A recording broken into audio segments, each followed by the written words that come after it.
Hello friends, நாம் இப்போ எங்கே வந்திருக்கோன்னு பார்த்தீங்கன்னா அன்னம்புத்தூர் அப்படின்ற ஒரு கிராமத்துக்கு வந்திருக்கோம். இது எங்கே இருக்குதுன்னு பார்த்தீங்கன்னா திண்டிவனத்துலேருந்து ஒரு 10 கிலோமீட்டர் தொலைவில் வந்து இந்த அன்னம்புத்தூர்ன்ற கிராமம் இருக்குது. இங்கே பார்த்தீங்கன்னு வச்சுக்கோங்களேன், அருள்மிகு கனக திரிபுர சுந்தரி அம்பிகா சமேத ஸ்ரீ நிதீஸ்வர சுவாமி ஆலயம். இங்கே தான் நாம் இன்றைக்கி வந்திருக்கோம். இந்த ஆலயம் வந்துட்டு ராஜராஜ சோழன் காலத்தில் கட்டப்பட்டதாக சொல்கிறாங்கங்க. ராஜராஜ சோழன் தஞ்சாவூர் பெரிய கோயிலை கட்டியிருக்காங்கன்னு அவங்களுக்கு தெரியும் எல்லாருக்கும். அந்த கோயிலை கட்டுறதுக்கு வந்து அவர் ரொம்ப கஷ்டப்பட்டார். அதாவது அப்போது நிறைய தடங்கள் வந்தது, அதே சமயம் நிதி பற்றாக்குறையும் இருந்தது அவருக்கு. ஸோ அந்த நிதி பற்றாக்குறையெல்லாம் போக்குறதுக்கு இந்த நிதீஸ்வரரை வந்து வழிபட்டு அவருடைய அருளாசி பெற்று அதுக்கப்புறமா தான் வந்து அவங்க தஞ்சாவூர் பெரிய கோயிலை கட்டி முடிச்சிருக்காங்க.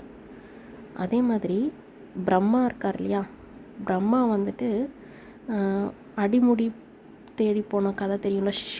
சிவனோட அடியை வந்துட்டு விஷ்ணுவும் சிவனோட முடியை பார்க்குறதுக்கு பிரம்மாவும் சென்ற கதை உங்களுக்கு எல்லாருக்கும் தெரியும்.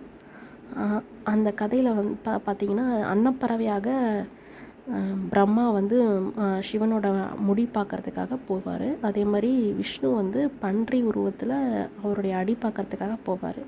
ஆனால் விஷ்ணு வந்து பார்த்திங்கன்னா உண்மையை சொல்லிவிட்டு என்னால் பார்க்க முடியல சிவபெருமானி அப்படின்னு சொல்லிட்டு சரண்டர் ஆகிடுவார். ஆனால் இவர் பொய் சொல்லி நான் உங்கள் முடியை பார்த்துட்டேன் அப்படின்னு வந்து பொய் சொன்னதுனால சிவன் வந்து இவருக்கு சாபம் கொடுத்ததாகவும் அந்த சாபத்தை வந்து நீக்கி இவர் திருப்பியும் அந்த பிரம்மனாக படைத்தல் தொழிலை செய்கிறதுக்கு வந்துட்டு சாப விமோச்சனம் பெற்ற ஸ்தலம் வந்து இந்த அன்னம்புத்தூர். அதனால தான் இதுக்கு பேர் அன்னம்புத்தூர்னு வந்ததாகவும் சொல்கிறாங்க.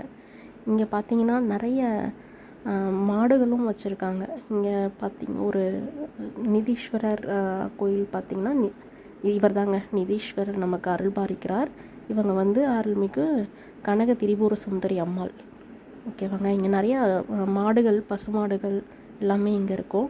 கோசாலையில் வந்து கிருஷ்ணர் இருப்பார். கிருஷ்ணரும் இருப்பார். இது கோசாலையும் இருக்கும். அதாங்க இந்த கடைக்கு.